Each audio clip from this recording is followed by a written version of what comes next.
Changer sa vie en 7 minutes.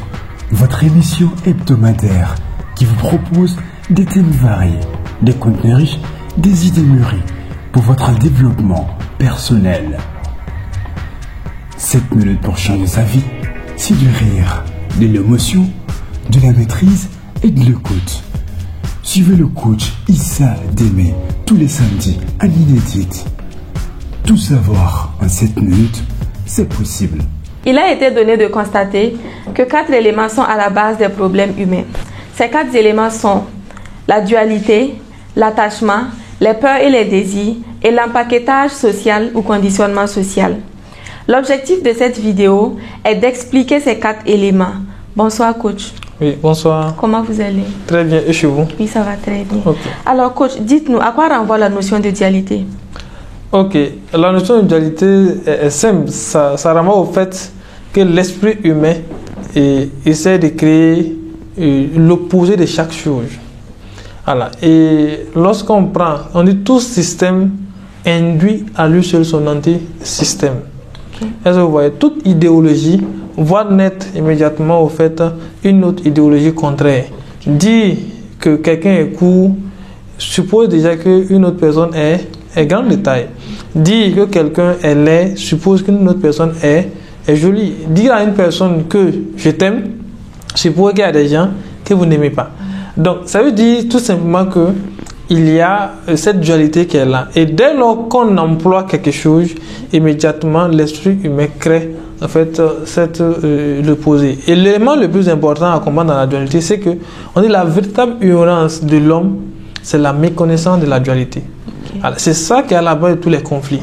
Parce que c'est pourquoi en économie on dit qu'une période euphorique, dès lors si on est dans une période euphorique, il faut s'attendre à une récession. Okay. Voilà. Et après la récession, c'est une période euphorique. Donc, ce qui veut dire que lorsque il y a un côté positif, il y a aussi un côté négatif. Et lorsqu'il y a le plus, il y a forcément le moins. Okay. Voilà. Et le docteur Deepak Chopra disait que le mal et le bien ne sont que deux extrêmes d'un même axe. Ce qui veut dire que lorsqu'on prend conscience du fait que le bien ne peut exister que lorsque le mal existe et que le mal ne peut exister que lorsque le bien existe, on comprend alors que tout mal est un bien mal perçu. Okay. Et là, on pourra vivre heureux. D'accord. Et comment est-ce qu'on peut réduire les effets de cette dualité? C'est de comprendre, c'est d'accepter déjà que nous sommes dans un monde de dualité. Okay. Et que nous voyons les choses de deux. Ça, c'est le premier élément. Dès lors qu'on arrive à comprendre cela et à comprendre que si nous sommes dans une situation positive, à côté de cette situation positive, il y a une situation négative. Et comprendre dernièrement que le bien ne peut exister que lorsque le mal existe. Et travailler à orienter face à chaque situation, à chercher le côté positif de chaque situation. C'est pourquoi coach Patrick Armand-Pouillon disait dans ses programmations que je vois le côté ensoleillé de chaque chose. Dans chaque chose, il y a le côté ensoleillé qui est là. Ok. Alors, le deuxième élément, c'est l'attachement. Et comment est-ce que vous expliquez, comment vous définissez l'attachement? L'attachement est un élément assez fondamental qui empêche même l'être humain à faire un voyage astral. Vous voyez qu'il y a des gens, quand on parle de réincarnation, il y a des gens qui n'ont pas pu réussir leur voyage astral et qui reviennent. Okay. Et c'est lié en général à l'attachement. Okay. L'attachement, c'est quoi? Vous voyez que lorsque je regarde la caméra et je dis voici une caméra, c'est-à-dire que je n'ai pas créé un attachement. Dès lors que je dis voici ma caméra, j'ai créé un attachement. Et l'attachement, c'est quoi? Comme on dit que la vie et la mort sont au pouvoir de la langue, dès lors que j'envoie le message, je crée alors un lien entre l'objet et moi-même. Okay. Est-ce que vous voyez? Oui. Donc, et le fait que nous soyons attachés à nos femmes, le fait que nous soyons attachés à nos enfants, le fait que nous soyons attachés à nos biens matériels, ça fait que nous développons certaines formes d'ignorance sans se rendre compte. Okay. Est-ce que vous voyez? Et c'est ça qui nous conduit souvent à une forme de souffrance. Donc, pouvoir se détacher de certains biens, pouvoir se détacher et ça nous permet de vivre une vie épanouie en fait. Ok. Et comment faire pour abandonner l'attachement?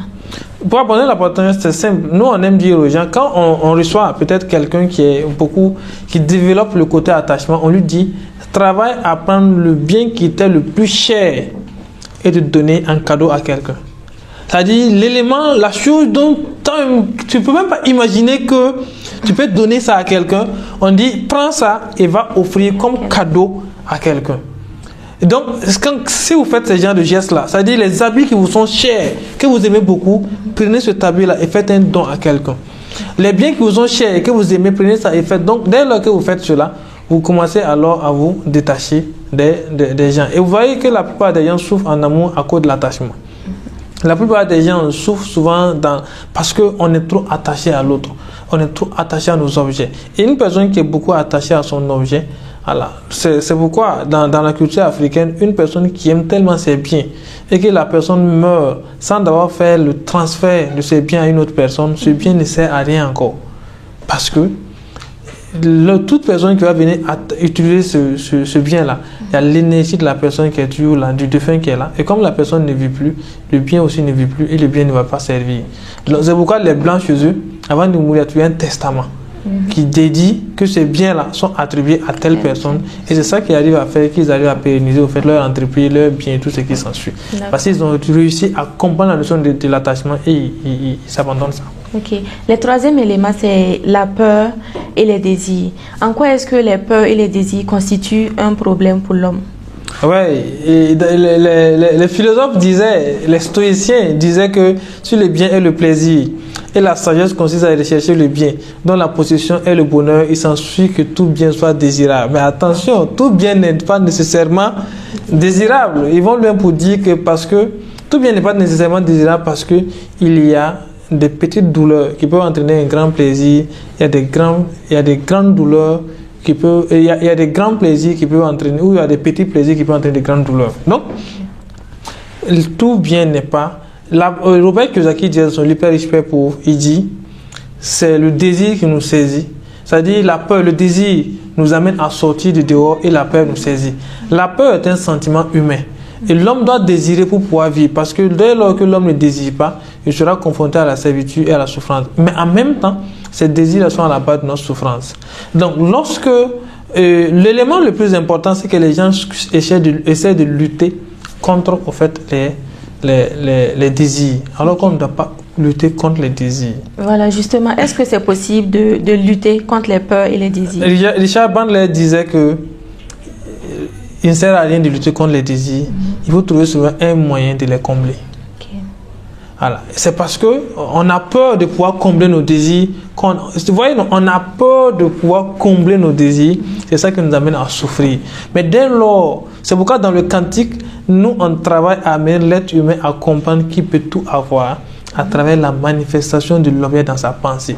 Donc dès lors qu'on arrive à désirer et qu'on sait que ce désir-là peut devenir réalité, si nous la manifestons dans notre pensée, ça devient alors la peur de ne pas avoir ce que nous cherchons et nous pouvons vivre en paix. Donc, d'où l'importance d'apprendre le cantique, parce que dans le cantique on dit que nos 500 doivent être les derniers à percevoir ce que l'esprit crée. Donc, dès lors que je sais que j'ai l'objet désiré, je souffre moins, je manque moins, je souffre moins et je vis une vie heureuse. Ok. Alors, le dernier élément, c'est l'empaquetage social ou conditionnement social. Alors, qu'est-ce que c'est? L'empaquetage social, c'est simplement le fait d'être dans des dogmes, le fait d'être dominé par des questions de culture. C'est ça l'empaquetage social. L'empaquetage social, c'est l'influence de notre environnement sur nous, de nos parents, de nos amis, de tout ça. Ça dit quoi? Qu'à un certain moment, on s'est vraiment attaché à certaines choses. Alors, il y a un auteur, Rulli, disait qu'il est plus facile de dominer des hommes conditionnés que des hommes libres. Et l'empaquetage social a pour but de nous dominer. Donc, on nous envoie à l'école, on nous bombarde de règles pour pouvoir être des êtres sociables. Alors que cette manière de faire ne fait que nous amène à être des idiots, à être des gens qui n'arrivent pas à trouver notre propre voie.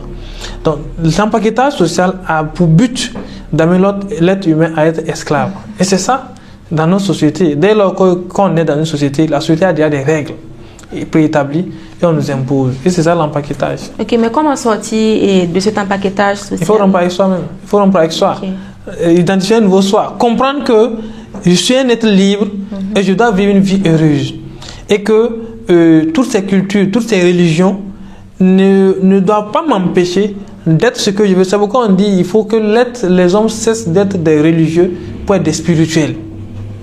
Alors, quand on devient spirituel, on n'est plus encore sous l'endoctrinement de ces religions, de ces cultures, parce qu'on commence à faire un voyage vers notre âme, vers notre spiritualité. Donc, et là, pour quitter l'empaquetage, c'est de rompre avec soi-même, aller identifier le soi qui sera meilleur, se réconcilier avec son monde intérieur et commencer à vivre sa vraie vie, chercher sa mission et comprendre que l'accomplissement de cette mission-là n'est pas l'œuvre du conditionnement, mais je suis libre de chercher la vie que je veux mener et de vivre une vie épanouie.